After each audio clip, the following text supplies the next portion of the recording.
Big up, everybody. Good evening, good evening, good evening. Look at those shirts there. Look at them. Classic Arsenal, man. I just have to say, great show you boys are doing on those retro shirts. Love it, every minute of it. To the point, tonight, I was so engrossed in it, I damn near forgot I was going live. And I have to say also, Shane, the show we did last night, the 11, that's the hardest pick I've ever done. Even now today, thinking back, I think, no, why don't you put him in there, Jez? Jez, I'll ask you one question. Did you put Frank McClintock in? You didn't? No, I didn't. No. He was there. He was there. You did. Yeah. But it's tough though, because then you're leaving out players. It's rough. It's like I'm thinking, no, I can't leave him out. And then I did have Rocky in there, but I had to change that one. It was just a great show. Very difficult. It's very difficult because they've all had their own certain kind of impact on Arsenal's better years. So that's the difficult thing about it, you know. And then individually as well, DJ, some of them you have a soft spot for because of a certain moment that means something to you as well. You know what I mean? So I mean, I've got my absolute bankers that you just cannot leave out of an Arsenal team. Mm-hmm. But it's the ones on the edge, or the ones that are similar are the hardest ones to put in, aren't they? So like, it's about 3 or 4 players in Robert Perez's position now. And you just yourself. That's a rough one. That's a rough one, yeah. But the thing is, as I said when we did it last night, when we actually come to a close on it, and the players I'd picked, every single one of them was world class. Every single one of them had played for. Oh yeah, exactly. And you can't say that now. But anyway, I thoroughly enjoyed it. I'm still doubting myself in some of them. It's more feeling guilty about not putting a certain player in. Yeah. You know, and it was very tough. Anyway, let's move it on. Shane, great show last night. DJ, loved the show earlier. How are we doing, guys? Everybody good? Yeah, all good. Ken, looking forward to the game at the weekend? Yep. Muted. Absolutely. I think this is when the season starts. You know, the current race of the Community Shield. And after the Community Shield, we've got the game tomorrow against Spurs against PSG. For me, please PSG, thrash Spurs. You have to beat Spurs. It has to be done. Put them in their place. And then I like the way the Premier League have done it in terms of the games. Like 5, half, sort of 8 o'clock Friday, Liverpool are playing. Then you got the 12:30 game. Then you got the 3 o'clock, some certain 3 o'clock games, and then you got the 5:30, and then you got 3 games, and then the one on Monday. So they kind of drawing you in, not fatten you up. But yeah, as a football fan, I'm glad it's back because as exciting as the transfer shows were, and exciting as the old school programs we've done, I think the nitty gritty, and I think the shows that fans want to talk about is actually not just the upcoming season, but just in season, what's going to go on, because there's going to be some twists and turns. Our moves are going to go up and down, across. 1 minute we love the manager, 1 minute we hate him. Fine. I'm gonna have to turn it off. We'll ignore that comment. One Zeno, mate. It's none of my business. It's not to be talked about. But there we are. Big up KLS, man. Big up KLS. Top man. Super chat very quick. SG, thank you, mate. Would it be nice if the whole panel wore an old school Arsenal kit whenever the old school show is on? Well, I just said to these guys backstage, I'm going to dig out some of my old shirts. I'm not sure everybody can do that because we're all from different eras of watching the club, but I will dig out some of my old ones.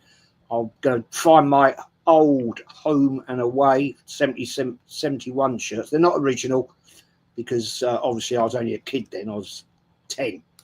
But I've got some modern copies, if you like. But anyway, let's get into this. We've seen Spurs putting massive interest into Eze. That's a concern for me because once again, Arsenal could miss out on a player. Look, let's be honest, he was interested in Arsenal. Now he seems to have switched allegiance. Shane, this is Arsenal, isn't it? This is what we do. Player was possibly interested coming to us. We didn't get to the release clause. That has now expired. And we got Spurs knocking on the door. I will be very, very, very disappointed if Eze goes to Spurs. Don't you think it's a bad thing for Arsenal? Yeah, well, first off, there's a few things on this. About 2 months ago, I was on a panel. I think it might have been Dan's. I could be wrong, though. And we were apparently definitely getting Eze. And then the first rumours of Spurs being interested started. And all I said was, there's a good chance he could go to Spurs over us. And everybody piled in. That's crazy. That's negative. What are you saying? But it's not just a flippant statement. There's a lot to it. Number one, if they just go in and slap down the money, he'll go, right, well, they want me. Arsenal have been fluting about over 5 million. If we're interested at all, by the way, there's never been any solid confirmation. Number two, he would have asked, if Berta has called him and tried to lay the groundwork, this is his big move, right? He's 28. This is his big move. He won't get another one. He would have thought, right, World Cup year, I'm going here. I'm never going to displace Odegaard. He must know that. He would have said to Berta, I'm hearing rumours that he wants me as a left winger. Yeah, well, maybe, you might play some games out there. And then Tottenham will say, if you come to us, you're in the 10. You'll play every time you're fit. You'll play. We'll build the team around you. And he's 28. The next World Cup, he'll be 32. The odds of him being in and around the England setup for that are slim to none. So that would come into his thinking. And people don't consider stuff like this. They go, no, we're Arsenal. They're Tottenham. He'll come to us. They've got Champions League as well. They've got a new manager who is known for getting the best out of his attacking players. Look at Mbeumo there. Look at Ivan Toney there. Look at all the attacking players he's had. They've been better than they should be. At Arsenal, every attacking player has gotten worse. And the thing is with a lot of these fans that just assume we're going to get Rodrigos and we're going to get Ezes and all these guys, they think that the rest of the world views Arteta the way they do. But they don't. There's people outside of Arsenal that laugh at this manager. And these players, this is a massive move for them. So when they're looking at this manager, they don't see him through the rose-tinted lenses that these Arteta sexuals, top gooners, whatever you want to call them, the way they see him. They see him as a manager who ruins players. They see him as a manager who hasn't won anything in 5 years.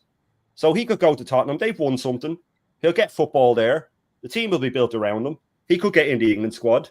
He could go to the World Cup. These are all positives that he'll be thinking about going there. And then, just to finish it off, like I started with, if they go in and just slap down the money, these guys are, a lot of these football players are egomaniacs. If you don't show that you want them desperately, then, they'll go, well, but this team wants me. And rightly so. You don't want to go to a job where you think, right, but they don't really need me. This place needs me. I'll go there. There's so many aspects of it that people don't take into consideration. And they just assume that because we're Arsenal, we'll go in and pay the money. They'll come to us. He'd also be looking at us going, well, Arteta wanted a left winger and he wants to play me there. But he signed Madueke first. So he wanted Madueke before he wanted me. And people were saying it doesn't matter what order we sign these players in. Of course it does. Because if you sign Madueke first, then, people were saying Berta needs to get this manager his left winger. I'm afraid he already has. He's spent 52 million on him. It's Madueke. Sadly, that's our left winger. So Eze even knows, he's looking at it going, well, Arteta respects Madueke more than he does me. He wanted him. He wanted him first. And then they're playing around for a few million. They slapped down 48 million straight up for Madueke. So for me, I've been saying for time that the Eze thing, I was about 50-50. You're saying, yeah, I think he'll come to us if we bid for him. But I don't think it's this dead-on thing that people are talking about. And I'll finish on this. A lot of the stuff that people say that are positives, they're not. He said, like, oh, well, he used to be in our youth team, so he wants to come back. But if I got let go by a team when I was a kid, I'd hold a grudge. I'd be the other way around. I'd be like, well, you didn't want me then and you want me now. So these things that people say are positives, it depends on the person. It might be a negative. He might be going, you know what? I'll show you. I'll go to Tottenham and I'll show you. You let me go when I was a kid. Those scars stay with you. You know what I mean? If there's a girl that rejected you when you were a kid, you never forget it, man. You know what I mean? She broke your heart. And that's what it would be like for him. That must have been devastating for him. And people think, oh, no, now that they come back in for him, he'll go. So look, he could end up still going to Arsenal. Maybe they'll get their arse in gear now that there's a bit of pressure. But I think he'll go to Tottenham, and mainly for that point about the World Cup. I think he'll be thinking, I'll go here, I'll start every game in the 10, and I can get in the World Cup. If he goes to Arsenal, he won't get in that World Cup squad because he won't play in the 10, and he'll play every odd game out the wing. So for me, if I was him, I'd go to Tottenham. I think this is a very good point, mate. DJ, Eze, I really like him as a player personally. I think he's quality. I think he could really do a good job at Arsenal. But I think Shane's hit the point there. We all know how it works with Arteta. He won't play at 10. He'll be out on that left wing. He'll be challenging against Madueke and all that dramas. But we can't keep doing this sort of thing, letting a player of that stature go to one of our tribal rivals. Let's put it that way. Tribal. Can't have it. It's not on, is it? No, well, I mean, the thing is, right, Jez, you've got to look at it from the player's perspective. I mean, I've always said that if we sign Gyökeres, we've got to get more creative in this football team. We have to find other ways of becoming more creative and not the usual route of Bukayo Saka, Odegaard in moments. We have to find another way to get creative alongside Gyökeres. So I was, for one, saying that Eze is a must. Eze is more important than, a lot of players that we've already signed. But once the Madueke deal was signed, sealed and delivered, I thought to myself, that's it. We ain't signing anymore. We ain't signing anyone else. That is it. It's window shut. Yeah. Because I honestly believe that now he's got Madueke and he's paid 50 odd million for him. He's not gone there for a bench player. He's gone there to play on the left. So then Eze's probably thinking, well, where does that leave me? Odegaard's the captain in the 10. Am I realistically going to go to Arsenal and take over his role? And the answer's no. Then he's looking at the upsurge of Dauman, Wanyeri signing a new contract, Saka already in the team, all these sort of players that are already there. So he's probably looking at it and thinking, well, Maddison's out. Tottenham need a player in that kind of area. And Eze might be looking at it thinking, well, if I go to Spurs, I'm going to be guaranteed football every week. They're going to build the team around me. And as Shane said, I've got to think of the World Cup.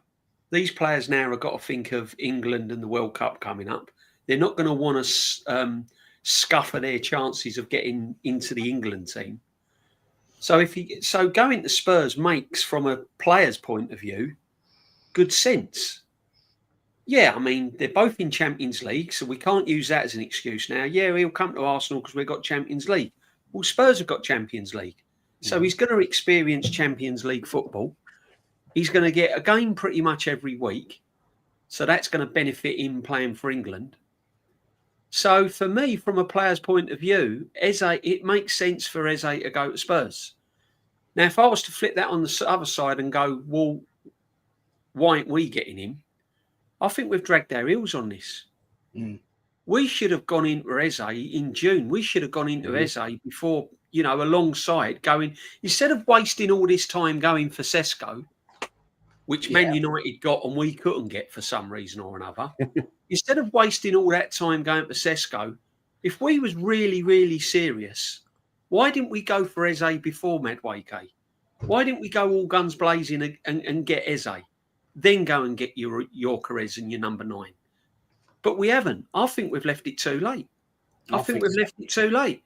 I think if we'd have been serious, we'd have gone into Eze way early.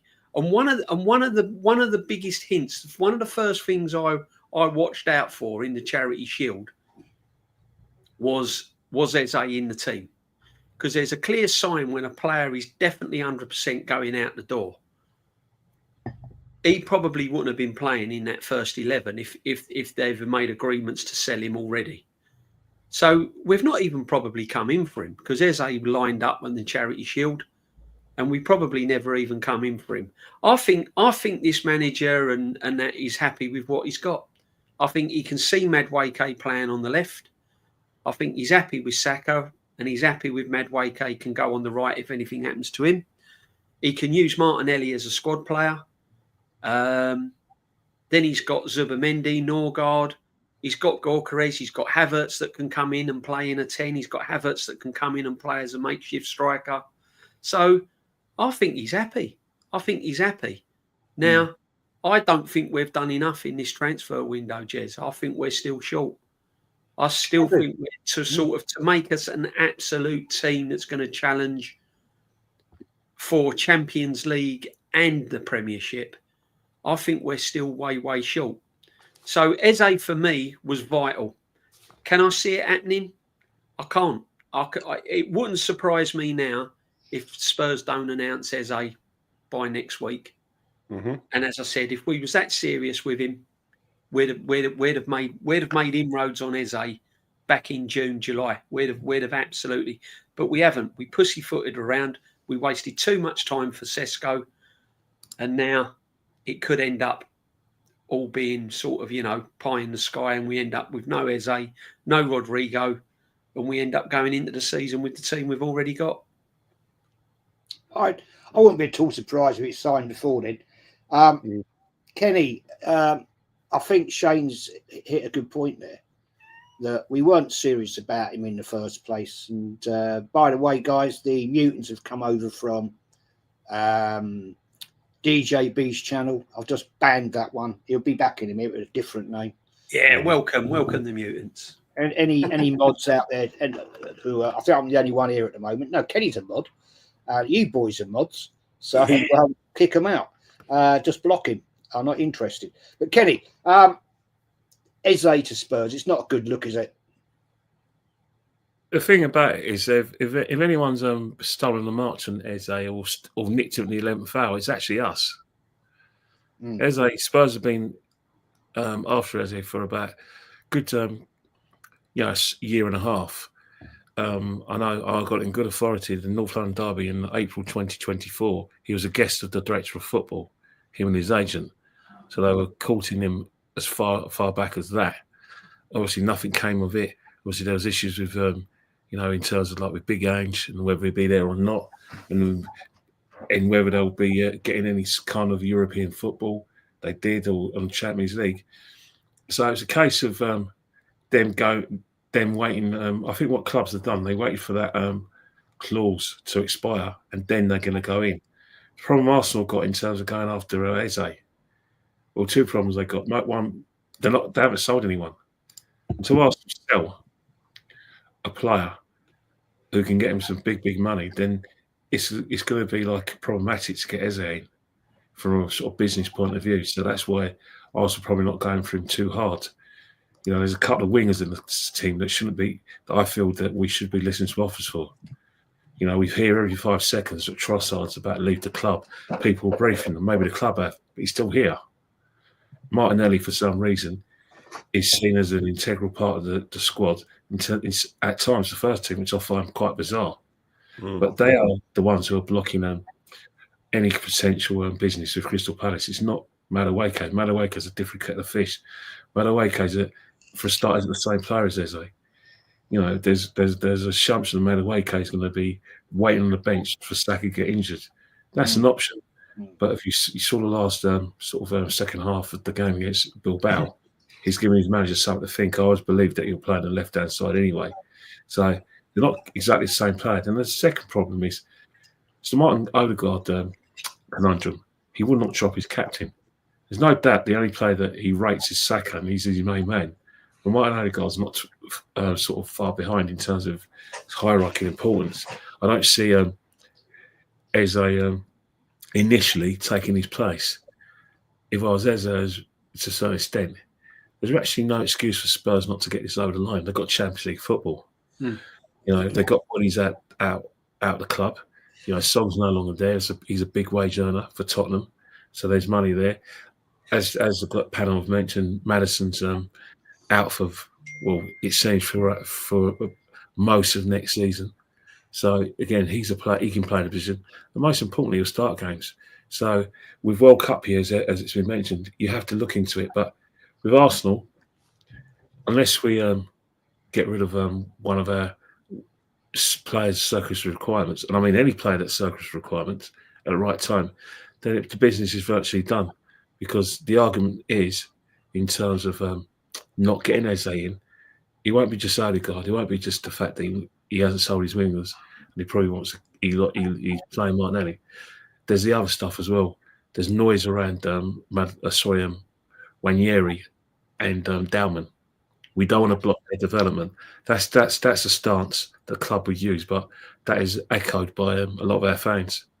I mean, Mike Starman should be revising for his GCSE English. He should be doing his GCSE English literature, maybe reviewing To Kill a Mockingbird rather than, concentrating on football. But for some reason, he's going to win us a league after a few games, which is completely unrealistic. And then, again, Wanyeri, given a 5-year contract, that's fine. But if you're a big club, you've got to go for the big club, the best players available, because if you think, like we all do, that we're close to some sort of having a genuine spine and genuine class players who can come off the bench or be an option for rotation, and we don't get Eze, then it's going to be just like last year. Only we've got the striker that we apparently want. Facts, mate. Big up Tony, man. Big up to Tony. Big up Emma. TV, top fella. Great show the other night, Sunday night. Thoroughly enjoyed it. Yeah, Hendo, I will make you a mod after the show, buddy. No problem there at all. I think this is a great comment, actually. From Pomp's Postal Boy. Arsenal in a top 4 chase this year, not a title challenge. Okay, Shane. I think it's going to be a lot different to last year. Teams have strengthened all around us. Liverpool, Man City, they're not taking it lightly. Man United have invested well. Stability, Rodrigo, Donnarumma joining as well to City. Is it United, Donnarumma, or Man City? I can't remember. But it's not going to be a walk in the park, because once again last year, well, no, that's not true. Man City weren't in the race last year. They were very poor. They're not going to be poor this year. And let's be fair, they've cleared out a few players that obviously aren't going to make it. But we've still got some dross. And we need to sell to buy, really. I totally agree with what DJ said, that Arteta wasn't really interested in Eze. It was just, okay. And now we're going to get caught out. But your expectations, mate, because I honestly believe it's going to be a tough year for Arsenal. Yeah, no. Well, I had us at 5th before the summer, before the end of last season, because I thought Newcastle were going to strengthen. I really thought that they were. A whole Isak thing came out of nowhere for me. I thought they were going to sign players. They tried to sign players to back them up. I still think if they sell him and they get in 2 strikers, one sort of guaranteed goal scorer, even if he's in his 30s, late 20s, and then a young striker as well. We don't know. I'll see them at the end of the season. I think Villa will be there and thereabouts, as in battling for top 4 with no Champions League football for them. Depending on the draw they get in the Europa League, it's bound to be, if they have to play, 8 games or whatever it is. I'm pretty sure that there'd be 4 to 5 of them where they could make 7, 8 changes and still be expected to win. So that could come into it. But when it comes to Chelsea, City, Liverpool, for me, they're all ahead of us. They're all ahead of us. Chelsea have a winning mentality now. 2 trophies. People can dismiss the trophies they've won. They're trophies. They won them. They were in them. They won them. They've improved. They need a goalkeeper. I'm surprised that they're not in for Donnarumma as well. If United get Donnarumma, someone in my chat was saying, why would he go there? But he's not in the Super Cup squad apparently for PSG. So, and they're after signing a keeper. So I think he is available. But I just can't imagine anyone else that could maybe afford him besides Chelsea and United. And I'm talking about there's other teams that could in Europe, Madrid's and stuff like that, but they don't need him. So I could see him going to United. I really could. And they need a keeper. But when it comes to us, it's definitely a top 4 battle for us. We're not challenging for this league. There's no way, shape, or form we're challenging for this league. I think we'll be out of it by about 7 or 8 games. 7 or 8 games, I think we'll be out of it. City are going to come out of the blocks. Guardiola doesn't do a season without winning something, without really coming out all guns blazing. I think they're going to come out going, and I think Liverpool next season are going to be electric. I think they'll concede more than they did last season when I saw them the way they were playing in the Community Shield. If they plan to go that way, they're just going to try and outscore everybody. They're going to try and just smash teams early, 3-4-0, 60 minutes gone. And then I can see them with sort of 5-2 wins and 4-1 wins and stuff like that. I think that they mightn't keep a rake of clean sheets, but I think there'll be too much firepower for teams. For me, it's still a flip of a coin between Liverpool and City. I can't really separate them. I think Liverpool might have the better first 11, but City have a bigger squad and they have a manager who is champing at the bit to come out this season. But when you put their teams next to ours, even if you look at United, the 3 signings they've made, I'm not saying Sesko's good. Right? I didn't want him at Arsenal. I think he's decent. He maybe has the potential to be better. But he's an improvement on what they had. A massive improvement on what they had. Cunha's a massive improvement on what they had. And Mbeumo's a massive improvement on what they had. So they've made big improvements, 3 big improvements. The only improvement we've made so far that what I can see is Gyökeres. And that's because we didn't have a striker. Anyone's an improvement really on what we had. Yes, Zubimendi looks good on the ball. I would never question how good he was on the ball at all. But when he has time on the ball, he's one of the best. My worry is that he won't have that much time on the ball when the league season kicks in, when he meets a high press. We saw him against United in the Europa League. He was getting closed down. He was losing the ball. They lost 7-1 in aggregate, Bilbao. Let's remember, to a so-called washed United team. So I have those 3 ahead of us, and then us 4th or 5th. And my biggest fear is that we scrape 4th, and this guy keeps his job. That for me is total disaster. If we got 4th, if we scraped 4th and got rid of Arteta, then we'd have Champions League for the new manager. Great. But yeah, it's a top 4 battle for me. I think we'd be very, very lucky to finish 3rd, never mind 2nd or 1st. I just don't see it. I mean, Madueke's going to be our left winger. Odegaard's going to be our 10. Saka, is he going to be fully fit? Gabriel could go down injured. Timber could go down injured. There's just a lot of question marks for me with Arsenal, and I just feel that everybody else has gotten stronger. And with the way we staggered over the line last season, I just see a continuation of that. And then just to top it off, I think Arteta made sure to sign a lot of yes men. The squad's full of them that they'd never sort of revolt against them. But now with the likes of Gyökeres and players like that, maybe it'll start. Like I think a few players are already done with him. The likes of Ben White and stuff look done with him to me. So once the rot sets in, as Kenny said, it's going to be toxic next season. We lose a couple of games early, and he starts getting asked tough questions, which he always seems to avoid. It'll change very, very quickly. And people were talking about after the first 6 games that are so tough. But then we have the likes of Fulham and Bournemouth and stuff like that. But if we've lost 2 or 3 of the first 6 games, those games look horrendous. Then they look like the worst type of games to have, because you go there and you lose, and then. So yeah, I have no hope going in for this season. And even before the transfer window, me and DJB said it doesn't matter who he signs. Does not matter who he signs. And I'll finish on this. Jez, we were doing that first all-time 11 last night, and you looked at the 11 you picked and said, if Arteta had this team, do you think he'd win the league? And I said, you know what? I don't think he would. I don't think he would, even with this amazing best 11. I think he'd find a way to ruin it. So look, maybe it's just PTSD of how much I don't trust this manager, but I think we'd be lucky to get 4th next season, and that's my opinion. It's just the way I feel. Well, I think I tend to agree with you, mate.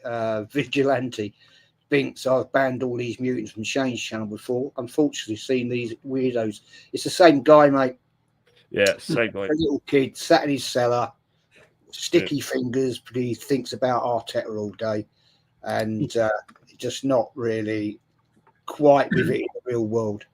You know what I mean? And anyway, we'll move on, because we've got some real people here and some real people in the chat. But DJ, expectations, right? Because I think we're going to have a shit season. I can't lie. I've seen people bigging it up. We're going to go there and crush United at Old Trafford. Now we've got Gyökeres, Zubimendi. Well, I've never seen Arsenal crush Man United. No, it's not happened. In my lifetime, I can't honestly remember it. No. I've seen us get crushed. I've seen us get absolutely. I've seen us get crushed at Old Trafford. I've not really seen us batter. The facts of the matter is, Jez, right? What you got to look at is it's all going to depend on the first 6-7 games of this football season that determines how we're going to set up in the Premier League. The fact that we've got Man United away at first game of the season is a massive test. If we come out of that with 3 points and then we go and beat Leeds and then we, somehow get a stinky draw at Anfield and and everything else, suddenly it's not looking too bad. But then that's when the pressure comes on. So if we was to take 12 points in our first sort of 6-7 games, then the pressure's on Arteta even more, because you go, right, okay, you've got over the Man United, the Liverpool, Man City, Newcastle, all in the first couple of games. Now see what you can do against the Fulhams, the West Hams, and all of that. So when the pressure is on this football manager, these are the question marks I ask. So we could start the season really, really well. But every single game, what people don't realise, and it's only one person that's put us in this situation, is the football manager. Every game next season is a cup final. Yep. Every single game is a cup final. We've got no time to bed players in. We've got no time for Gyökeres to get used to the Premiership. We've got no time for Zubimendi to get used to the Premiership. They've all got to hit the ground running. Everyone's got to be up to full speed. All these injuries that Saka's had and everything else has got to be put to bed. So this is what's happened now with this football team. And the problem is to do that, you need squad in depth. You need a big squad to handle the pressure and go into games of that kind of ilk where it's a cup final. So then you ask the next question, have we built strong enough in all departments? Well, I'll give you an example. Rice is injured, Zubimendi's red carded. So then you've got a central midfield duo of Merino and Norgard. Is that a midfield that is going to win you the Premiership? No. The answer's no. So this is what I'm saying. We haven't strengthened there. We touched on Eze. We needed someone like Eze.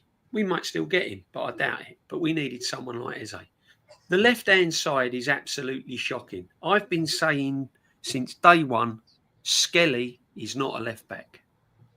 He is not a left-back. Everyone thinks he's a left-back because he broke into the England squad as a left-back. He had a couple of good games at Arsenal at left-back. But the point of the matter is he's not an out-and-out left-back. He's going to be giving away free kicks. He's going to be giving away silly... he's going to get caught with diagonals, and he don't like players running at him. His tackling still needs a lot to be desired. That's not Skelly's fault. I'm not having a go at him. He's learning his trade.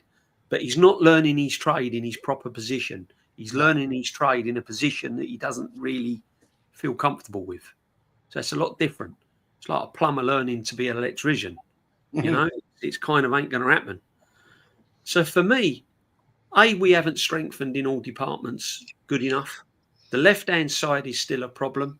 Even if Madueke plays there instead of Martinelli, you haven't really upgraded that position.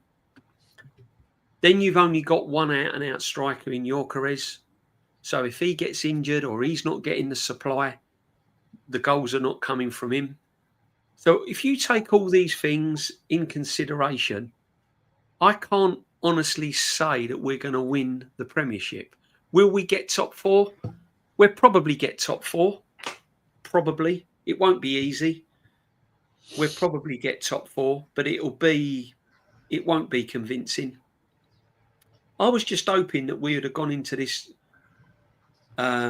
transfer window and had not players that were just going to warm the bench up. I thought we were going to sign players that were actually challenging our first 11. I thought we was going to sign players that was actually challenging the likes of Declan Rice, actually challenging the likes of Martin Odegaard. And the fact of the matter is, we've just bought players that are squad players. That's all we've done. We haven't really we haven't done a Liverpool and got Wirtz and Frimpong and Kirkes and Etatike and Isak's, we haven't kind of pulled up any trees, if you like, in the transfer market. We've just stayed in the comfort zone and just going to plod along again. And then you have to turn to your manager. Right, these are the players we've got. What can the manager do? And as I've said to you before, What worries me is when he's under pressure, and it's absolutely crucial, and we have to win games, and we're in that pressurized situation. Tactically, he gets found out. In-game management, he gets found out, and on that basis, I can't be confident that we're going to win the Premiership. I'm not confident. Really, I totally agree with you on that. I mean, Nicholas J says here, left wing is Rodrigo. This was a player we were interested in. That soon dropped off the radar. Kenny. Madueke put paid to that, Kenny, as I said, Jez. The Madueke signing put paid to Rodrigo. That was done. That was it. I mean, I don't think we were ever in for him. I don't think it was serious. I think this is another bullshit statement from the club. Benzema. It's Benzema again. They leak these rumours, Jez, just so we get excited, and then they always just end up signing the Maduekes and stuff like that every single summer. Yeah, I mean, that Madueke deal was probably done a long time ago, in my opinion. But the fact remains that, when I'm sitting here thinking now, after that show we did last night, the 11, when we had Ashley Cole, Pires and Henry on that left, they were unstoppable, but that's by the by. You look now what we're doing. Interesting. Kenny, expectations. But for me, I'll tell you mine right here, right now. We must win a major this season. Much as I love the FA Cup, as you do, we grew up with it. All of us grew up with the FA Cup, right? That's not enough now. League Cup, it's not enough now. It's got to be Premier League, Champions League, or go. Kenny, give me your opinion, whatever you want to say. Well, first and foremost, if he wins a domestic trophy, the sort of the arguments from people who are firmly behind Mikel was going to be that, perhaps we could give him another year. And by the way, these were the people who normally rubbish the FA Cup, normally rubbish the League Cup, but that they'll say, well, you guys said that you wanted him out because he didn't win a trophy, and you said it'd be any trophy, because you guys are the same guys who said Spurs have had a better season because they won the Europa League. So that's the argument they would use. In terms of the thing is with Arsenal fans, as much as fans are happy with Joy Carrez, are happy with Zubimendi, and they're giving them transfer windows high marks, 8 out of 10. You ask any Arsenal fan, apart from someone who's seriously deluded or a company man, they will tell you, the honest ones will tell you that we're third favourites. You speak to the deluded ones who, when the cameras ain't rolling, they'll tell you the same thing. We're not favourites league on the basis that even if we got Eze, the fact is Liverpool stolen the march. If Liverpool get Mark Gay and Isak's going to them, then they're going to be very difficult to beat. And then you've got a situation, Man City being in transition since January. They knew they weren't going to win the league. They knew they weren't going to win the Champions League. They're hoping for an FA Cup. And then he got to the final, which the Palace were better. But it's always about 25, 26. So they're going to be difficult to beat. And so you've got to really look at Arsenal, and you have to ask yourself the question, will Arsenal be immaculate? Because to win this league now, you have to be immaculate. Liverpool could have been immaculate, but it didn't have to be because Man City was so bad and we were just awful. This season, Liverpool and Man City, if they get it right, their signings come to fruition and they keep the fulcrum of their best players, they're going to go at it. Bournemouth, first game of the season for Liverpool. Liverpool get 3 points. We're convinced of it. And then Wolves away for Man City. We're convinced that Man City will turn up and give Wolves a going over. So the pressure's on us against Man United already. 2 games that have already been played before the last game of the Premiership, the second to last game of the Premiership weekend at Old Trafford. We don't win that, the doubt's coming. Normally, no one cares about the first game of the season, but I think because of the pressure we're under, every game's going to count. And if you ask me, unless Arteta gets to change the style of play, unless we improve a record against teams that play low blocks, and we have a more than immaculate home form, then I think it will be third place. But however, if we go out and keep a run, you're still going to worry, because Arsenal have been there before when they've been in good form. But when it comes to the business end, the pressure gets to us. A team will have a performance of a lifetime, and then we ran that back, because even if we're further in front, Man City and Liverpool will be in our coattails.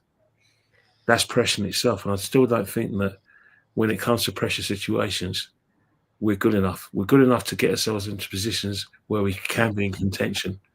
Yeah. When it comes to the pressure situations, we're still not good enough. It's mentality, because, we're at our best when we have it our own way. When teams leave spaces, we smash them to pieces. If we nick a game, if we go in front and teams find it difficult to break us down, we're brilliant, absolutely brilliant. When the onus is on us to come back from adversity, that's where I worry. Don't get me wrong. You've got Goy crazy. He might nick your goal. Saka might come up with something. Rice might come with set pieces. But in essence, despite me being pessimistic, like all of us saying we're the third favourites, it doesn't mean Mikel Arteta is going to get away with not winning anything. It doesn't mean that Mikel Arteta is going to get a bye from even his top fans if he doesn't win anything. The pressure on us is going to be unbelievable. It's going to be relentless, and every Arsenal piece of content will be watched. Maybe some for the loves, some just to analyse, where Arsenal are at. But it'll be all eyes are on Arsenal. So, despite the fact we're third favourites, it doesn't mean there's an excuse not to win anything. It doesn't mean it's an excuse to finish a poor third, because regardless of whether we're the third favourites or the top favourites, Mikel Arteta cannot get away without winning anything next season. He just can't be allowed, because he's virtually now got the squad that he needs and wants. True. I totally agree with that. Totally agree. It's Gunner Paul 571 says, "Big up, mate. Does anyone on the panel see Arteta being sacked this season? Anybody jump in?" No, I don't see it mid-season anyway. Like I said, my biggest fear is him scraping fourth and keeping his job. Even then, I don't know. It's very hard to call. We've sat down before and we've sort of gone through the times he should have been sacked. There's so many, falling out of the Champions League that time, and the season before being bottom after 3 games and all that. There's just a list of them. Signing Madueke and not signing Eze, consistently playing out. There's so many reasons that this guy could have been sacked, and he never is. So I don't know what it'll take. That's my thing. When I look at it, I go, what will it take for this manager to get sacked? And for me, it has to be total disaster. It has to be total disaster. We have to be 6-7 points off Champions League come Christmas sort of thing. I mean, total disaster. It's the only way for it to happen mid-season. But to happen at the end of the season, maybe, I don't know. But once the majority of the fans are still behind them, that's all they look at. They have people hired to look at AFTV and look at Semiu and all these guys, and they see, okay, well, there's about 90% of these fans are still behind him, so there's no need to sack him. The closer it gets to the end of his contract, maybe. I don't know. I really don't know. There's the mitigated circumstances as well, because in essence he's lost a main battle. If any Arsenal fan out there is can convince me with a straight face that he wanted Gyökeres over Šeško, then you'll be very good at your job. You'll be very good. I'll get you working for probably for the MI6 or the KGB or the old Stasi, if you can convince me of that with a straight face, because that's a battle that Mikel Arteta lost. Šeško. The fact that he's going to Man United, the fact that he could actually build a team with him in it, he wouldn't have the inconvenience of having to go with Šeško. And let's not forget, did he really want Madueke? The jury's out on that. The fact is that he's had complete control of footballing affairs, him and Edu. And whenever it hasn't gone well, people have left. What's Vinay doing at Spurs? What's he doing there? Why is Edu managing sort of the portfolio clubs owned by Mr. Marinakis? You know, Arteta's won a lot of battles, but he's lost a few since this guy's come. And you know what happens? If things go pear-shaped, especially this season, managers walk away before they get a sack, but they always will blame, say, well, they didn't. I wanted this player, they didn't give me that player. Unai Emery says that a lot, and I think that's where he will fall in his sword. You know, I don't think Josh has got the bottle to actually get rid of him, because Josh has invested so much time in him. And you're right, but we now know that everything I said regarding the relationship between Arsenal Football Club, AFTV, and the journalist, good friend, who I've got a lot of time for, we now know that I wasn't waffling when I said that they go in prepared, briefed on what sort of questions they have to ask the football club, that they are warned about their conduct, and that any patronage that they get from the club will be removed if they do things the club don't like. Now, we know this for a fact. So it was blatantly obvious to me. I know this for as being true. So it would be very dishonest of the club to use them lot as barometers. It'd be very dishonest. And then if you look at other podcasts who are desperate to break into that field, it's quite disingenuous to use them as well. I still say to this day, don't just use TalkSport or 5 Live just to listen to be entertained by Robbie Fowler, Ali McCoist and, O'Hara and Cundy, or getting entertained by Savage or Mrs. Cates, or the awful, horrible, puerile Shabana Hearn. How about get off your fat asses? Don't hide behind us and say how you feel about the manager. That's what these phone lines are for. The more of you guys do it, the more of you guys, express your feelings at matches, then it will be an accurate barometer. But if you're just relying on the usual suspects to say Arteta out, well, that's not going to work. And you're just letting the club get away with gaslighting you. Facts. True. DJ, do you want to add to that, mate? Well, I look at it this way.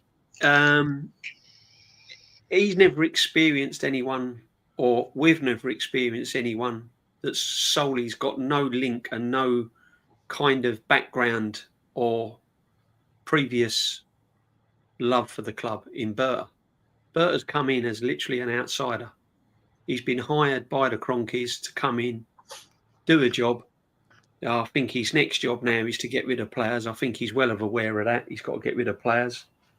And I don't think now, with the money that's been spent and the players that he's had at his disposal or he's been given, whether there's been his signings or they haven't been his signings, at the end of the day, the money's been spent. I think if it's going badly wrong come January, performances on the pitch have not been very good. We're languishing off the Premiership. That's goodbye. We're sort of, 8-9 points off the top. We're struggling in the Champions League, etc., etc.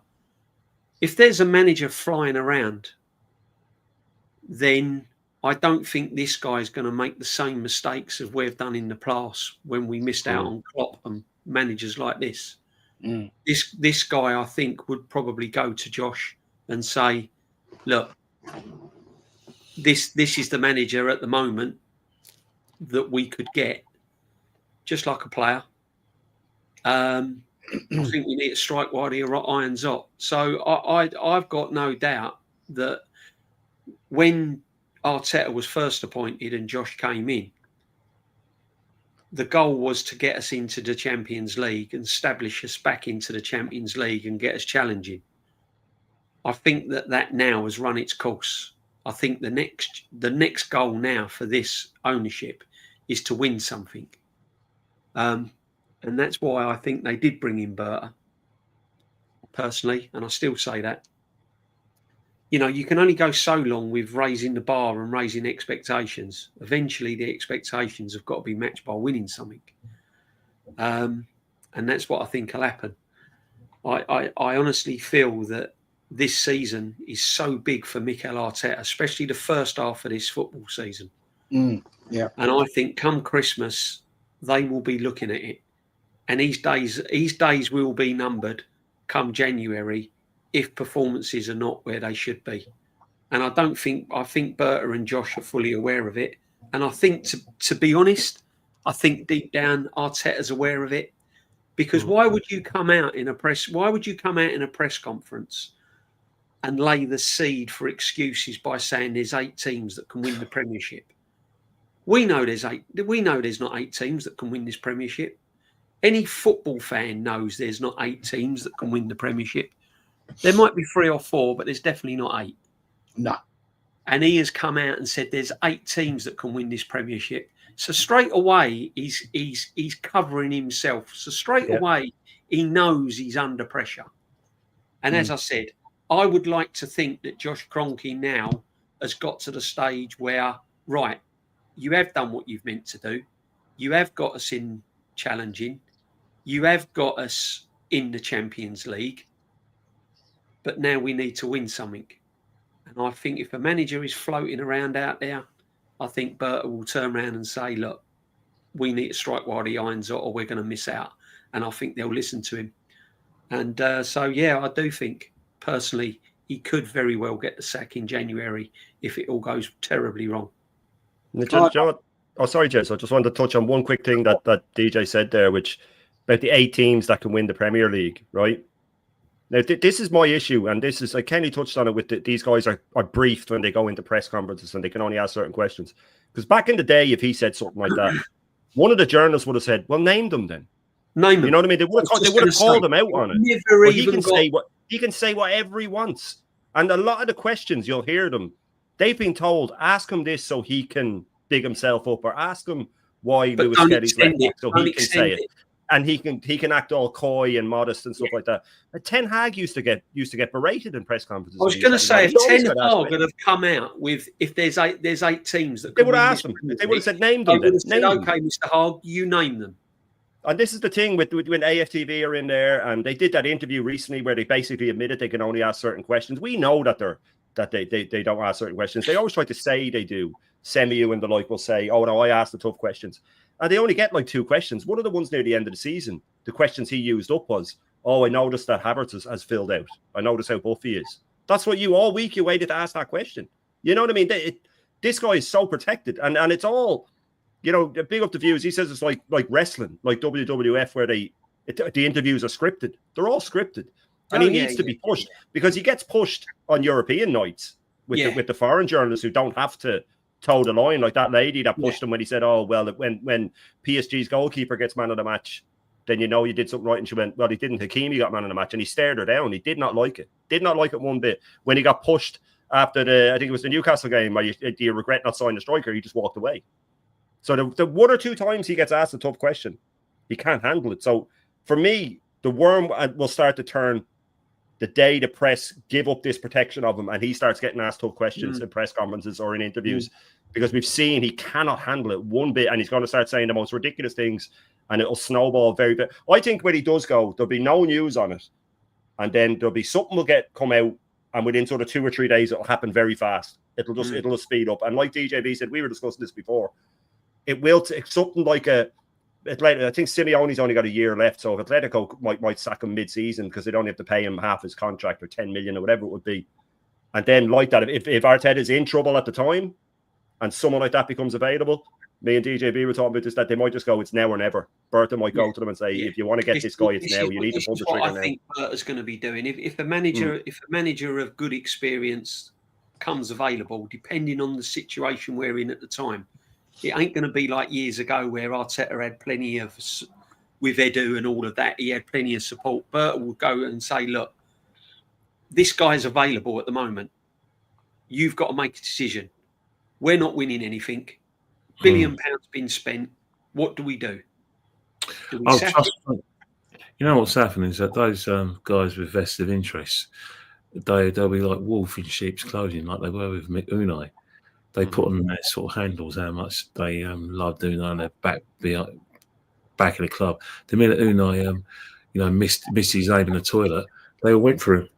Yeah. And the first time he missed his aim was not getting the top 4. Then when he completely missed, missed his aim with the Europa League final. They went for him, and I think any manager after Mikel was going to get that because, and we all know that you should shout these guys down because they're not going to get access. I don't know if you guys it's totally unrelated, but do you guys watch the news? That ghastly woman who calls herself the world's Britain's richest head mistress, and she was always on TV, coming at all sorts of nonsense. Silly woman who has a school in Brent. She had access to that floppy head idiot Boris Johnson. The minute Labour get in, she's slagging them off. Why? Not because they haven't done anything bad, because they won't give it an access. They won't give it a top billing. And that's just going to be the same with these fans who will try their hardest to hand out a manager. They try and look at him tactically and they make him blame him for everything that's gone wrong. These people, they really, really have to stop having access to the club, and they need to stop talking on their behalf. But the best way to shout them down is to be active ourselves and make ourselves authentic. The more authentic we are, the more people watch. I've seen a lot with social media. People who are not authentic and play the game, there's only so many songs you can cover. There's only so many acting performances you can replicate. There's only so many jokes you can nick. And then you've got to put in your own material and you're gone. Whilst people like ourselves will still be about for as long as we want to be. Well said, Ken. Well said. I personally, I think it's very shallow of the club to restrict questions in a press conference. That's what the press is there for. The press is there to question. They're there to dig deep, delve in, find out what's going on. And to me, as Bav the Ripper says, it's Kim Jong Arteta. Because at the end of the day, if the club is censoring questions being asked, then what is the point of having a conference? No point. You might as well just forget it and just put a statement out and say, well, this is what's happening, this is that. Like the old, managers report in the programme. Most of that, even in history, was bullshit. Even under some of the great managers we've had, it was pure bullshit. But at the end of the day, that to me is wrong. And let's be fair. Some of these journos that get in, they're not real journalists. Not like it was back in the day. When you had, I'm not saying I agree with it, but proper journalists, sports, I'm talking about sports journos, right? From the Sun, the Mirror, the Express, Evening, what do you call it? The Evening One. Nowadays, it's just so tame. It's just like, and I don't agree with it. Yeah, they go the opposite way though now, Jez, don't they? They used to be a journalist. You had to work your way up. You go to college, then you get a small job at a desk, and you work your way up, and then you become a journalist, and then after that, you go into media. Now they start in media, and then they get the journalism job through media. So they're going the opposite way down. So they're doing whatever it takes. Journalists used to have to work their way up. Now they get the media thing first, i.e. through YouTube or through TikTok or whatever, and then they get their access. These all guys have it. And Kenny said it there about, that when they're getting drip fed the questions and things like that, it's just, I believe, I want to get Kenny's opinion on this, the likes of these guys that are getting the access and they have their YouTube channels, and people go there to get told that everything's fine. They go to the Tom Cantons and he tells them that everything's fine. Madueke's a great player. Don't worry. Norgard's great. Don't worry. It's great. Arteta's great. I feel that they are just dreading the day that this manager's gone because they'll become irrelevant. They'll become irrelevant because if they lose their access, we got in a Simeone or something, he go, get rid of them now. So they're dependent on their livelihood to keep this lad. Absolutely. Because you think about the whole situation, journalists, it's all kinds of relationships. You've got to think about, the AFTV that we saw 10 years ago is like night and day. There is no way certain characters in AFTV would have worked. It will work now. Troops and DT wouldn't work now because it's a different show. Claude wouldn't work now. Ty, in my opinion, is there, and it's there because they have to keep him there. Or maybe there was a safeguarding issue that they failed Claude. It's in terms of safeguarding, so they're going to make sure they don't fail this guy. Does he bring anything to the show? Oh, I don't think so. In terms of like, is he on the same sort of caliber as the sort of people, like a James, a Cecil B, a Curtis, a Lee, Jordan? You wouldn't think so, would you? No. Is he as funny as, or some? Is he a kind of professional comedian like White Yardie? You wouldn't say so. So you ask, what does he bring to the show? What he probably brings is authenticity. That he's actually a real Gooner. He's a real Islington boy, Hornsey Rise boy. Went to the same place as I can vouch for that, and that's what he brings. But does he bring the kind of he brings the kind of entertainment in that? Yeah, he's the true fan. But if you strip it down and look for sort of ability that maybe some of the others have got, he hasn't got there. But either side, these shows are heavily sponsored, so they're not going to have, discord. They're not going to have what the things they won't like, things that they're going to be very, very careful who they promote. And then if he showed DR Sports again, that's so heavily sponsored that again, that's what it's all about. But the reason why they're heavily sponsored is because they've got a good relationship for the football club. So they can pass it on to their sponsors and said, yeah, we can get access to that. If you're sponsoring AFTV or DR Sports and you see their sort of roster interviewing Mikel going on tour, that's lovely, isn't it? Yeah. Lovely. And I think that's the situation. They're briefed. A new manager comes in, they've got to do all again, renegotiate and build up all their contacts, because the new manager will think, no, I don't want social media. I don't want AFTV here. Yeah. I don't want these people here. I don't want any, people from new media. I only want proper journalists. And even then, I don't want to talk to them too tough. So they've got to try all again. So, yeah, of course they'll be gutted. They'll definitely be gutted. Their livelihood depends on it, Kenny, doesn't it? Yeah, without a shadow of that. But it's their reputations as well, because at the end of the day, they've robustly backed this manager. In some cases, really robustly. Let's not forget, one journalist, obviously he's a commentator, he's got to be a good one as well.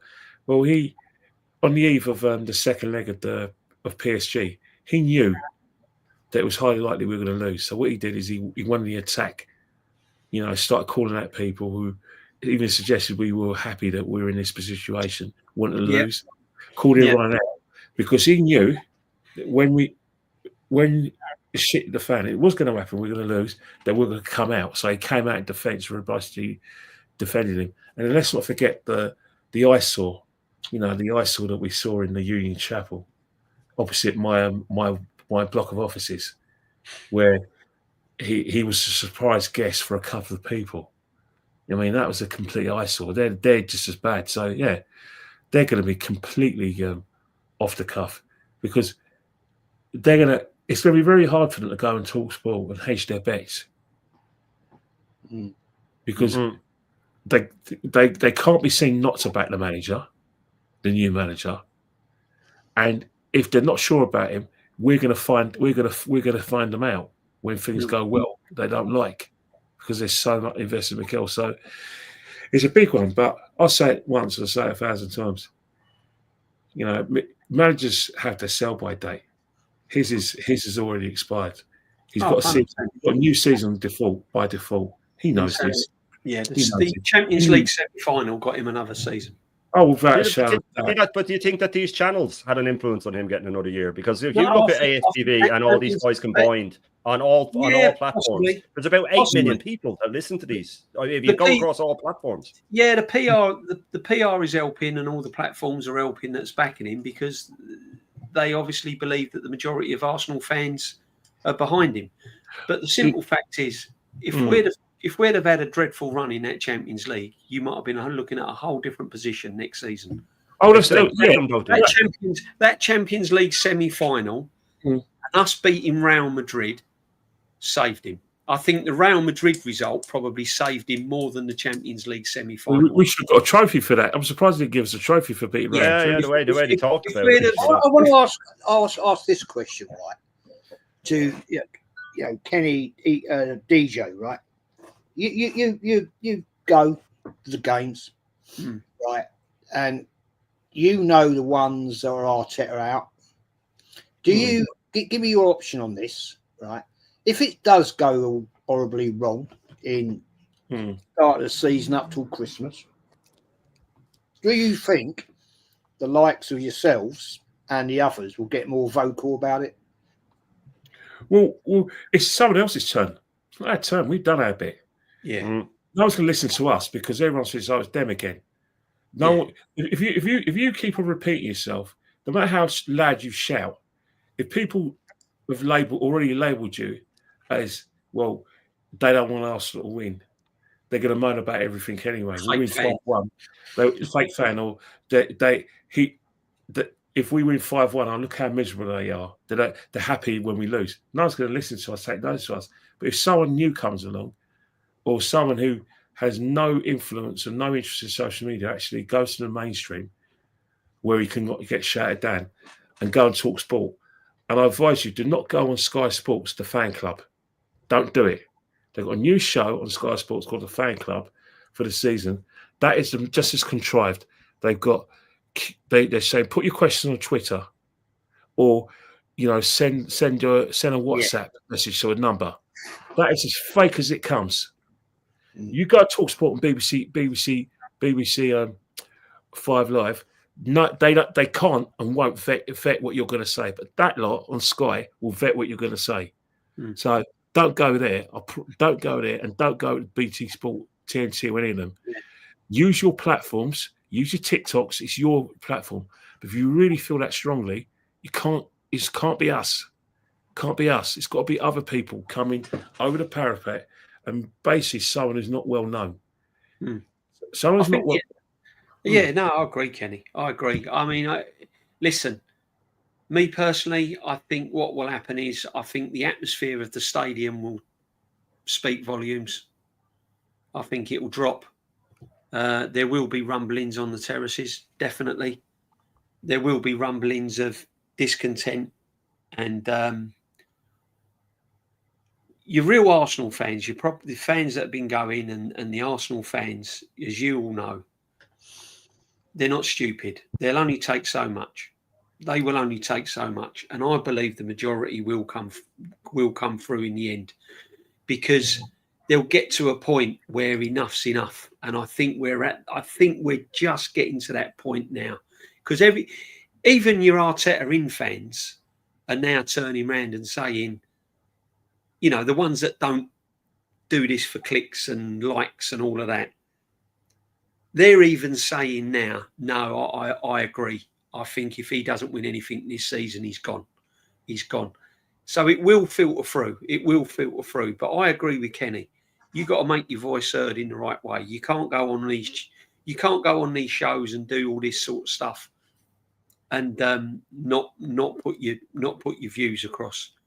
Don't go on that Sky. I've seen it. Yeah, it's all going to be vetted. It's all going to be what you want to say. You won't get through. The real fan won't get through. Me personally, Jez, if I'm sitting over there and I'm seeing crap like I saw last season, I'm not going to be out to help myself, I'm afraid. No. I will be calling for this guy's head, 100%, and I don't care what abuse I take. I'm not going to sit there after paying 1,500 quid for a season ticket and watch dross.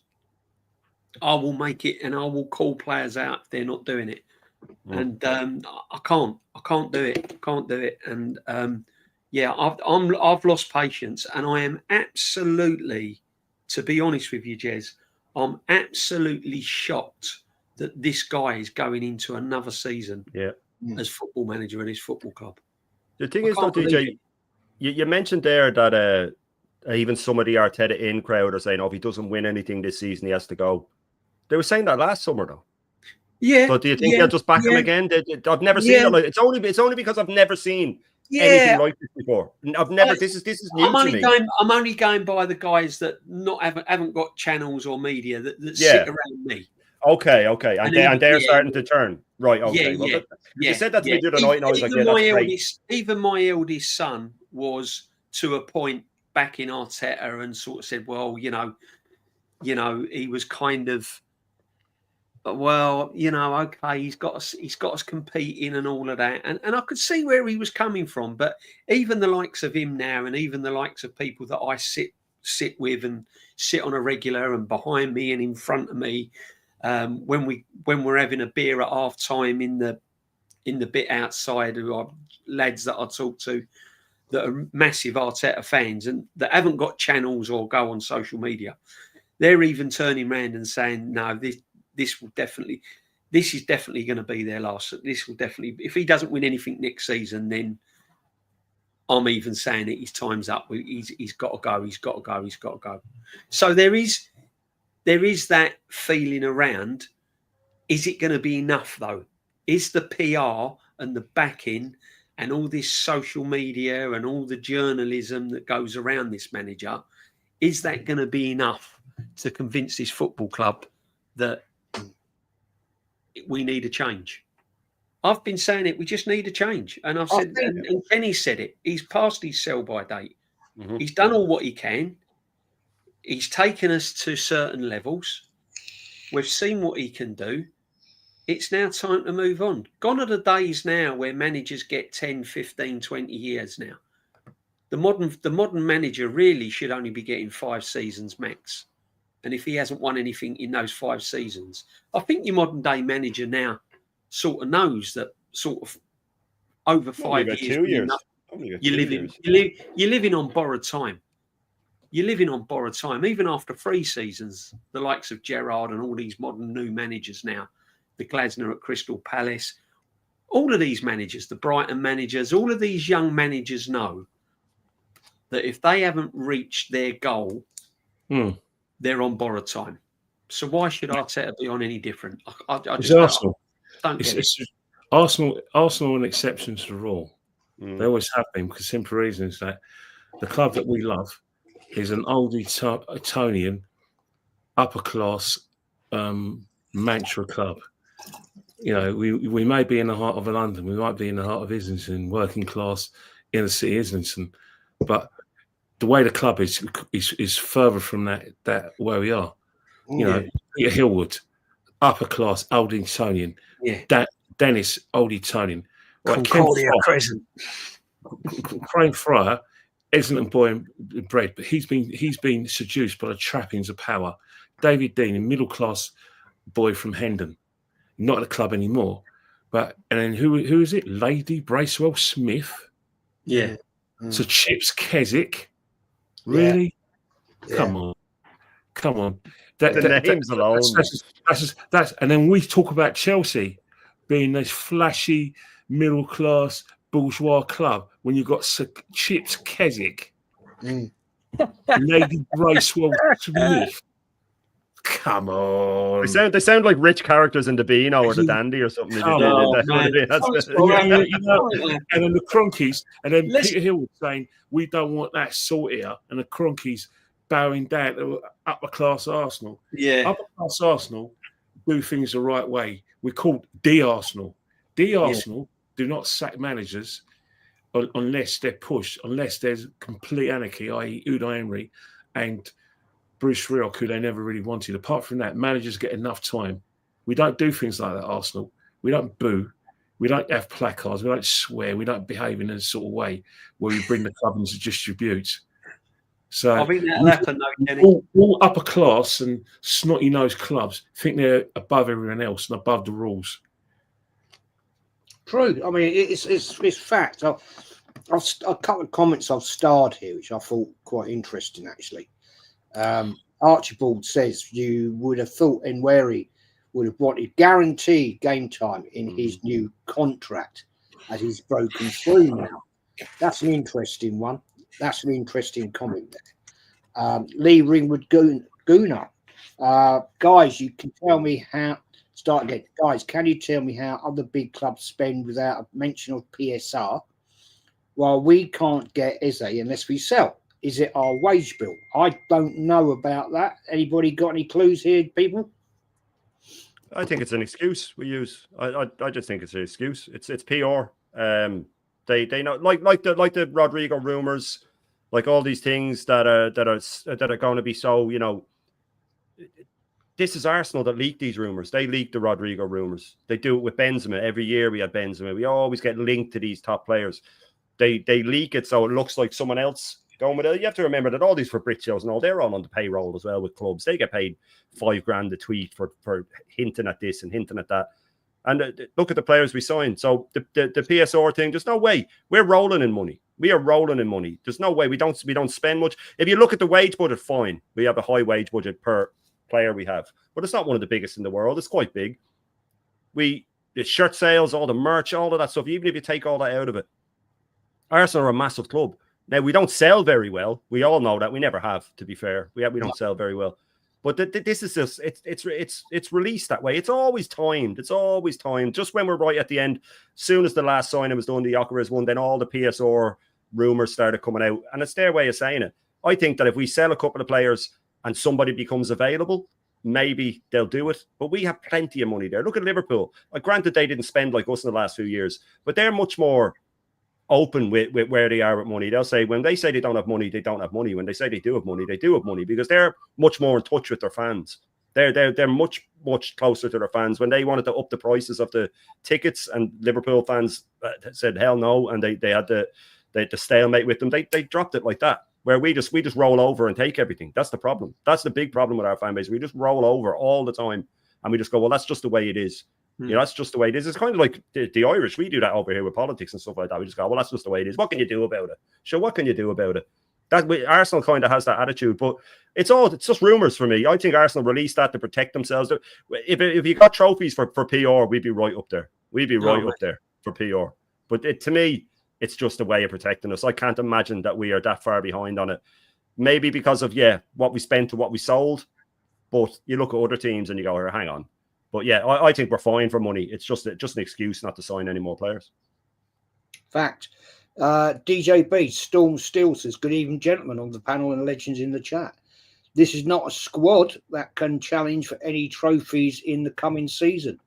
We'll be lucky to get the top 6, in my opinion. What do you think of that one, DJ? Well, as I said earlier on in the stream, Jez, I don't think we've just done enough. I don't think we've acted like a club that really is going to push for the Premiership. I think the players we've got have just been I think we're in the comfort zone with them. I think we're just in the comfort zone. You know, Partey went out, Jorginho went out, we got Zubamendi and Norgard. Have we upgraded on Partey massively? Really? No. Have we upgraded on a Martinelli that's dropping off of a cliff? Have we upgraded on Saka if he gets injured with Madueke? And let's be honest, Gyökeres is the best that was out there, but he ain't no world beater. He ain't no Henry or Bergkamp or Haaland, is he? Or Salah. He was just the best that was on paper, so we still don't know how he's going to be in the Premiership. So for me, I mean, I'll be on, and our left-hand side is still weak, as I said to you before. Right back again. If Timber's injured, you got Ben White. Okay, that's okay. I quite like Ben White actually. But we've still got the same old. We've still got a number 10 that's got no one challenging him for his place. Nope. We've got a captain that can just waltz around the football field with no one actually that can come in and actually put a challenge to unstabilize him. So he can do exactly what he wants on a football pitch, knowing that he's going to get guaranteed game time. And you can't have that. When you're challenging for trophies, you can't have captains that know that they're going to play week in and week out no matter what. You just can't have it. You can't have no creativity in the centre of your midfield. You can't have backup midfield. You can't have a backup engine room of Norgard and Marino. You just can't have it. So for me, we haven't done enough. I said we needed 6 or 7 signings. Most of the mate. What would you rate it at? Give me your rating so far. Well, it's hard to rate really, and it's hard to really rate until I've actually seen them for about 12, 15 games, Jez. But fair enough. Okay. I mean, at the moment, if you want a rating, if you're looking at Gyökeres, Zubamendi, if you take those 2 players, because Zubamendi is a decent player. Gyökeres, as I said, was the best on paper out there at the time. Probably about a 4.5 out of 10 if I was to give you a rating. It's not 8s and 9s for me. I mean, we needed We needed Rodrigo and Eze. If we'd have got a Rodrigo and Eze, along with Gyökeres, then I'd probably be rating it a little bit higher and I'd be more optimistic. But yeah, I think it's going to be a tough top four for me. And I say a tough top four because we could easily drift into fifth. I think it's going to be a massive fight myself for Arsenal. I think there's no easy teams in this league next year, Jez. There's no easy teams in this league next year. Leeds United's going to be tough. Going to Sunderland away, going to be tough. Yes. You know, there is no easy games next. Tottenham are going to be different. Yeah. We've already seen that in the pre-season. Man United, their front three, they're going to be a different team. So, and if you've got someone like Fernandes in midfield that's finally got a decent front line, you'll see a different Man United captain play next season as well. Because he's got it in his loss. He probably was their best player last season. He's got players to find now, DJ. He's got players he can pick a pass out to. He's got exactly. That's what I'm saying. So Man United are going to be tough. For me, it's going to be a tough one, and I just don't think we've done enough, Jez. I just don't think we've done enough. I tend to agree with you personally. Kenny Ken, before we wrap this up,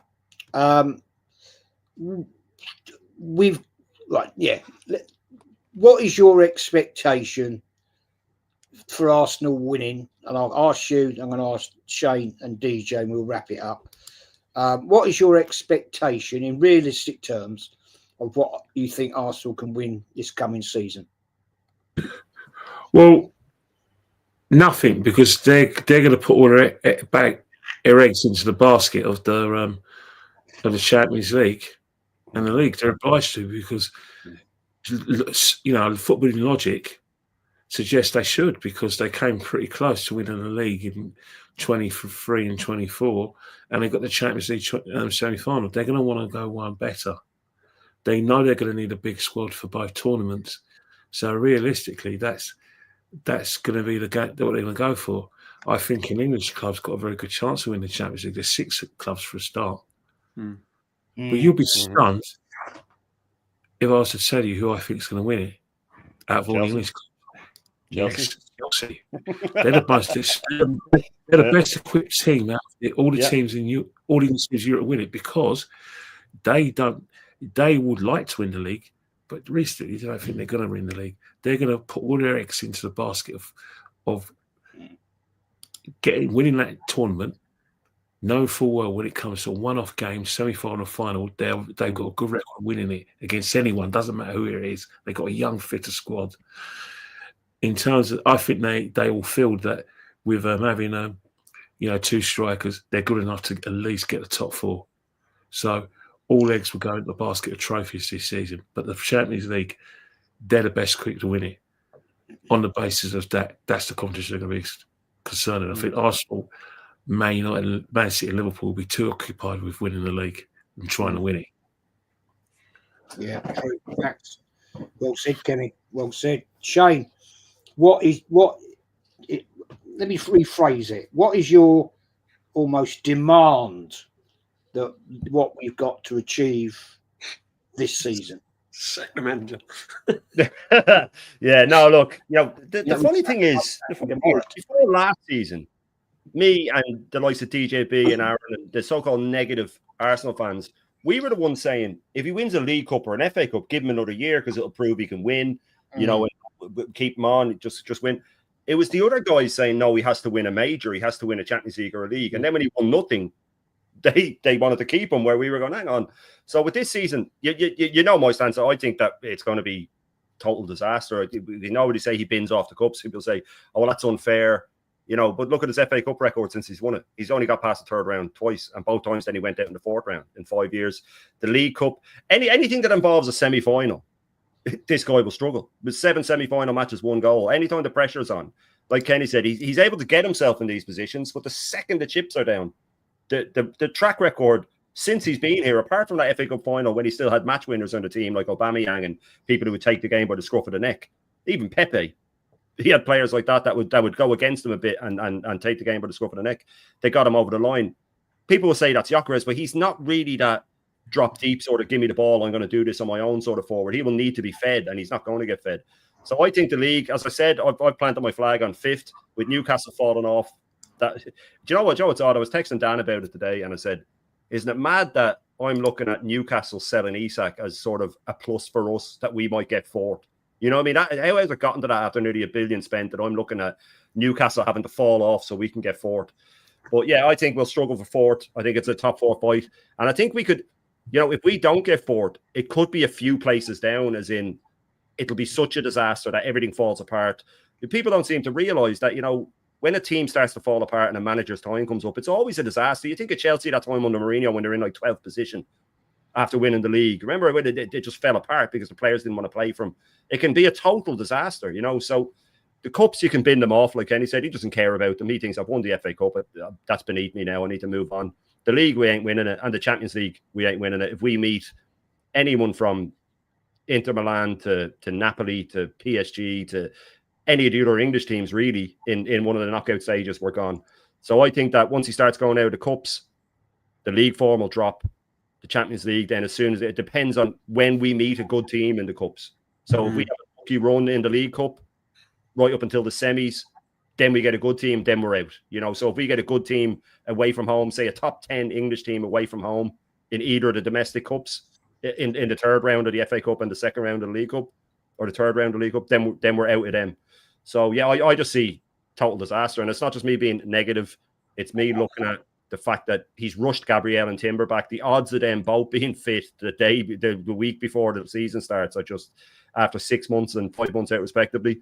I think once injuries start again, once the suspensions start with Lewis Skelly getting found out, and it just takes one player then to come out and say something, i.e. a Gyökeres or something like that, and it'll fall apart. So yeah, I have us out of the league.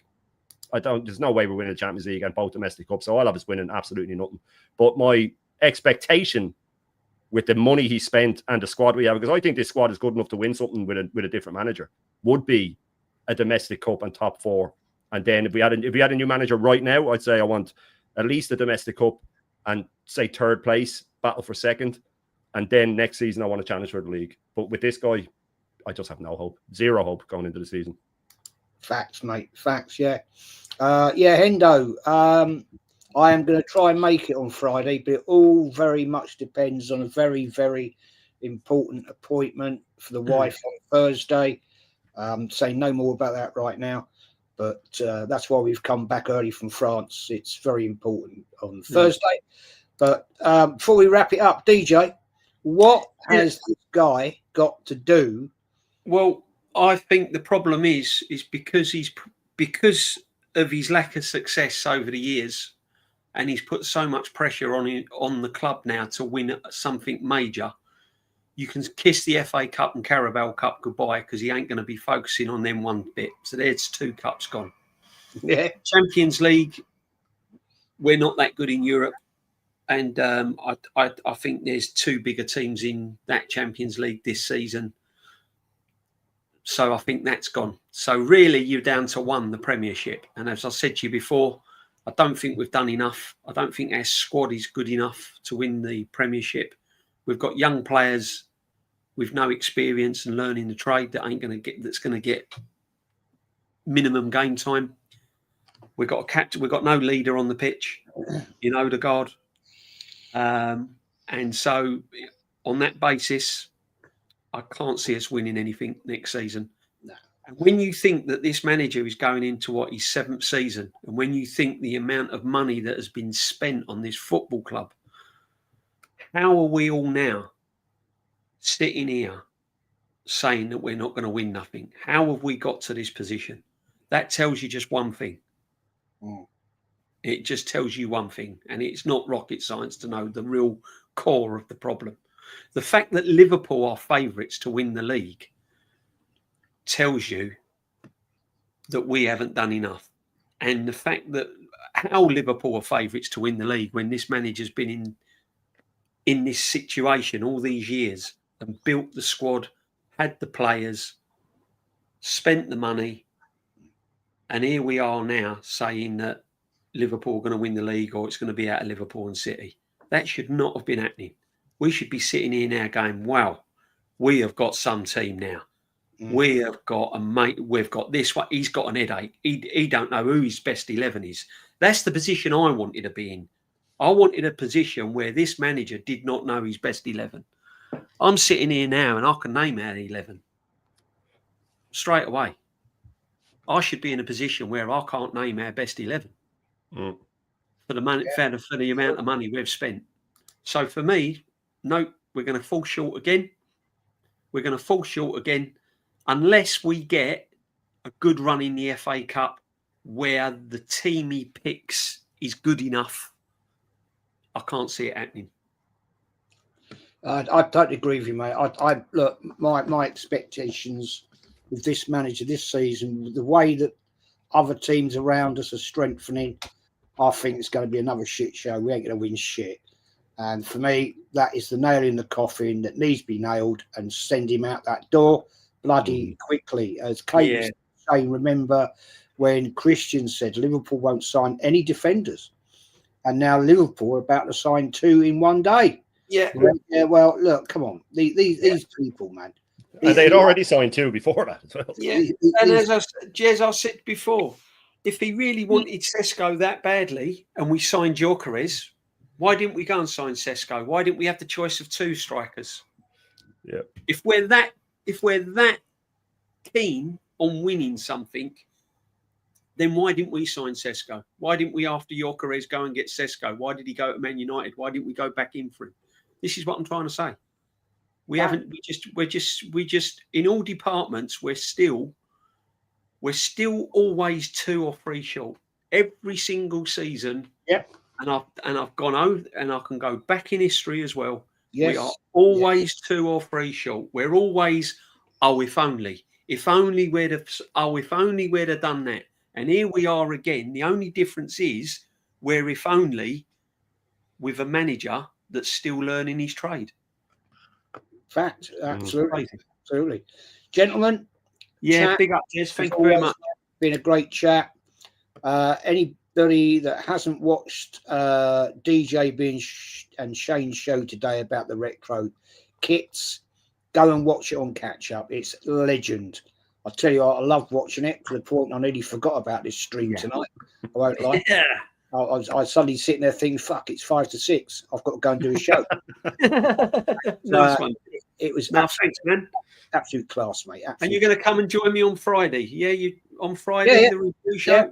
The big season. No, I'll be there. I'll be there, mate. Links and Shane if you're around on Friday. But I'm aware that Liverpool are playing, so it won't go on for long. We'll just get But no, big up. Thanks a lot, Jez, as always. Shane, thank you very much. Kenny, always legend, my friend. Thank you. Nah, it's always a pleasure, mate. Have the real ones on. Proper Arsenal fans. Oh, no. We're all fake fans. Oh, sorry, we're fake fans. Yeah, I forgot that. Yeah. He didn't last long in the chat tonight. Because as soon as I saw his comments, he was gone. Shane, my friend, as always, thank you for joining. What you got coming up, buddy? No, it was an absolute pleasure coming on. I love this show. I love sitting down with 3 of yous, absolute real fans, like you said, proper Arsenal fans, not fake fans, like some people in the chat try to pretend it. Anyway, listen, big up for having me on. I'll have the full Irish, obviously, tomorrow morning. Then 4 o'clock, I'm live with views for the show. We have Clean Through 101. And then Thursday night will be my panel show. But the main one is 10:30 every morning, the full Irish breakfast. Make sure you go back and watch our retro shows. I do have them in a playlist as well on my channel if you want to go back and look at them. And I also have Jezza and Kenny's all-time 11s are there on. I'll be making a playlist with them, but they're on the channel anyway. I'll have Kyle Walsh on next Monday to pick his all-time 11, and I'm hoping to get DJB then the Monday after if he's about. As Jed said, leaving them out is the worst part. It's the ones you leave out that hurt. You actually feel guilty if it's personal leaving them out. We'll see. We'll see. One. It was like, shit, yeah, Christ. And after I watched Kenny's show of that one, and I was out in France. I can guess Kenny's. Perez definitely made it. I was like, no, I've got to put him in. No, I've got to take him out. I had Frank McClintock. No, he's got to come out. And then I've got to have him back in. Old Ray Kennedy. No, God. I mean, it's a nightmare. I bet you Kenny was gutted he left out Eddie Bayor. No, Cesc Fabregas. He was breaking his heart leaving out Cesc Fabregas. I rate Eddie Boyle. I rate Eddie Boyle, rightly so, levels above Aubameyang. I've never been. Oh yeah, I think he was in his prime. He was better. I've never once more dangerous. I never felt that Aubameyang is an Arsenal goat sort of thing. No. We were close though, Kenny. Sanchez was the last world class player. Our two teams pretty close. I think we very close. Yeah. I think we had Let's be mind up, guys. I'm on it. I'll be on it. Don't worry about it. I'll be on it. Nicholas Anelka absolutely ruins Aubameyang in talent. Oh, without a doubt. Without a doubt. Anelka was unbelievable. I'm not even thinking about it. When I go on Shane's show, I'll pick me 11. I'll build myself. Do you know what, TJ? Even if you picture 11, once you start it, it will change because we go through all the legends, and then you start going, well, I ended up putting Cliff Aston in, and I was like, I can't leave him out. I can't leave Cliff Aston out. And I changed mine as I'd done it. When I was on Shane's channel, I was like, I put a player in there, and I go, oh fucking hell, I forgot about him now. Yeah, I know. Anyway, DJ, what you got coming up, my friend? Yeah, I've got, as I said, I've got my show on Friday. I've got the Sunday sit back, hopefully, and once the season starts, I'll have a midweek review with Normski and that. I'll have a midweek review, and I think we're back with Lee. We're with the Rat Army on Monday. Yeah, Monday. Yeah, the Rat Army's back, which is good. So big up, guys. Thank you very much indeed. Always a pleasure. Thank you. Oh, I've got Dan Potts as well after this. So yeah, big up. Big up, man. As always, thank you, Kenny Ken. Please shout out where we're going to get you on Insta and or wherever. I'm on Insta at Kenny Ken 1972. I've got a TikTok. For some reason, my daughter's giving me a TikTok account, but I have no intention of doing anything. I think it's fine watching all the videos. There's some really strange people in there, by the way. Very strange people. You know, there's a strange Spurs fan who when he swears, he actually interchanges with his accents. He doesn't like Lee much, by the way. Give you a clue.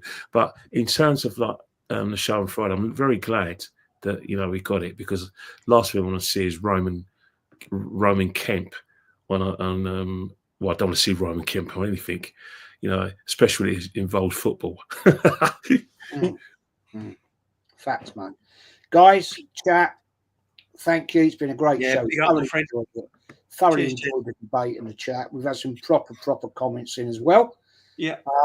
And I'm sad to say we've had a couple of mutants. Well, the one mutant that is, he didn't last long. And don't entertain them, people. Just get rid of them. I will mod you up, Hendo, afterwards. And in about 20 minutes, I'm joining Rashid Bob on his channel, Arsenal Revolution. That'd be fun. And see you in the week, people. Take care. Yeah, big up. Yes, thank you very much.